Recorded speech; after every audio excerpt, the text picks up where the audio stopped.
What's up guys, in this video I want to talk a bit about S-sharp, C-sharp, and Smart Apply in Blender, specifically in hard ops, although the same principles could be applied in vanilla. So I see a lot of people, especially those that start off with hard ops, struggling with this concept. I had the same exact issue. So let's start off with sharps. So in Blender or any poly-based software like Maya, I believe Modo as well, I might be wrong, there's different types of sharps, as we call them, and you can think of sharps as edge markings basically. And the four different types are sharps, mean bevel weights, we just call them bevel weights. You also have seams, and you also have creases. So those are the four different types. And I'm going to show you real quick what all of them do. So the first one is crease. Now creases are pretty common when using subsurf to kind of hold edges together and not have them affected. So for example, if I had a cylinder here, let me move it up and move it over. So if I have a cylinder here, you're going to see this one has 32 vertices, and if I wanted to smooth it out, I could use a subsurf modifier for that. So I drop on a subsurf and you're going to see it kind of turns into a pumpkin because it's running a subsurf on these n-gons here on the top. So there's two different options. I could delete out the faces, but in the case you don't want to delete out those faces, maybe it's a different model, you can use a use a crease. I almost said sharp. You can use a crease for this. We're going to go to item and just increase the mean crease to 1, and it basically creases these to a value to where the subsurf is not affecting it. You can also press Shift E to activate this command. And basically what this is doing is if I shade it smooth and turn on auto smooth, all it's really doing is smoothing it out, but it's not affecting the n-gon areas because of this marking. Okay, so simple enough, that's what a crease is. Now the next one is the seam option. So most of you know seams, use it for unwrapping. You mark a seam with Control E, and you can do this for unwrapping. You can also do this to isolate areas. So if you mark a seam, go into face mode and press the L key, it'll actually separate the selection areas. So that's what a seam is. And the last two are bevel weights and sharps. So let me add in a new cube here.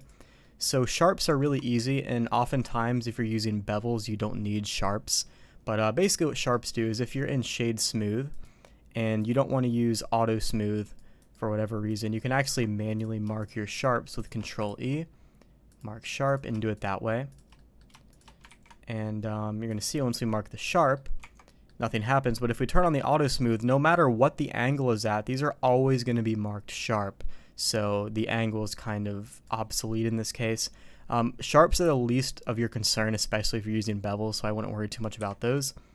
And the last one we have is the mean bevel weight. Really easy. If I want a bevel based off of an edge marking, I can just go to the end panel and I can do mean bevel weight to 1. And now if I add a bevel modifier and set this over to weight, only the areas that are marked will be beveled. So those are the four different types of sharps. And once again, sharps are edge markings, although the word sharp can be used interchangeably depending on what you're referring to. Sharps, edge markings, same thing. So once again, we have four different edge markings, and now that we've showed those, if I press Control tilde here in the Hops Helper menu, you're going to see we have sharp options right here. You can just replace the word sharp with edge marking options. It's a lot easier to understand that way.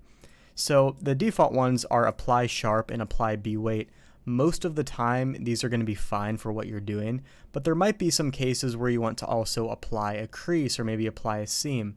Now, if these are ticked on, these are going to be applied based off of the sharpness angle right here. So, you should already understand kind of how the auto smooth angle works. It works in much the same way.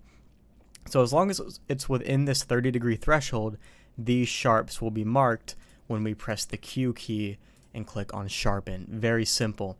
But there are two different types of sharpens. The first one is S sharp. The second one is C sharp, and we also have Smart Apply. We'll discuss that in a second. So the first one's really easy to understand. It's the default one, and it is S sharp. If we just press Q and then click on sharpen, all this does is it runs a sharpen based off of what you have selected here. And as you can see, since this is a fully 90-degree cube, pretty much every single edge is getting marked. So we have a seam here. If I remove the seam, you're going to see we also have a bevel weight. If I remove the bevel weight, we have a crease, and then we have a sharp. It can only display one of the colors though, but in fact they are all there. And likewise, if I turned off, let's say, I don't know, crease and seam, and I mark this again in edit mode, you're going to see now we only have a bevel weight and now we only have a sharp. So it just depends on what you have ticked in here. Alright, easy enough, not too difficult to understand. So that's what S-sharp is. You press Q, click on sharpen. It's going to sharpen based off of these selections right here and based off of the angle of your object. For example, if I had like a really slight angle right here, you're going to see that it won't actually, well, let me apply the boolean first. You're going to see that it won't actually pick that up because it's not within that threshold. It'll pick these up right here, but this edge right here is not within that sharpness threshold. And of course, you could adjust that in here if you wanted to.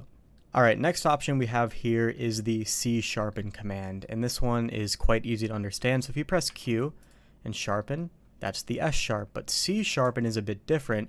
Notice how these modifiers aren't applied, but if I use a C-sharpen by control clicking, it's going to do the same exact thing as S-sharpen. It's going to mark your sharps based off of the sharpness angle, but it's also going to apply the booleans and mark the edges in those booleans as well, as long as they're within that 30 or whatever degree threshold you have defined right here. So that's it. That's S-sharpen, that's C-sharpen. You can think of S-sharpen and C-sharpen as the same thing, except C-sharp applies your booleans. So really simple. Now smart apply. Smart apply is a bit different. You can use smart apply in a situation where you either don't want to mark your sharps, or maybe it's just easier. Oftentimes I literally just use smart apply to quickly apply my booleans. In most situations I could just use C-sharp and smart apply interchangeably. There is a bit of a difference though. If I press Alt X in hard ops here and add a mirror, if I run a C-sharp and it won't apply the mirror, but if I run a smart apply, it will apply the mirror. So that's like a main difference there, is smart apply applies different things. So that's basically it. Smart apply and C-sharpen work in much the same way, except that smart apply, if I were to run a smart apply, in the case I don't have any edge markings, you're going to see smart apply won't actually mark any edges, whereas if I used a C-sharpen, it would do the same thing as smart apply, but it would also sharpen these edges here, and based off of these selections that you have turned on. So that's it. Most of the time you're just going to be using the B weight and apply sharp options, but truth be told, a lot of times you don't even need any of these. If you're not using bevel weight, you don't need bevel weight, but it doesn't hurt to have the bevel weight enabled because it's just there doing nothing, right? So usually I have bevel weight turned on by default. In the case I want to quickly swap to weight, it's already marked. Apply sharps are good because if you're not using bevels, then what you could actually do with a sharp is we come in here and we'll apply that boolean. And if I come in here and I have the apply sharp button turned on, you're going to see it sharpens it, whereas if I have it turned off, let me undo that change, if it's turned off, then it won't actually have anything being done to it. But like I said, sharps are not necessary if you're using bevels, because bevels are naturally going to get picked up based off of your bevel weight or the angle of your bevels. I never have much use for sharps at all. I don't need them, so because I use bevels on everything, so you don't really need this, but it doesn't hurt to turn it on. So bevel weight and apply crease and apply seam just depend on what you're working on. I use these sometimes.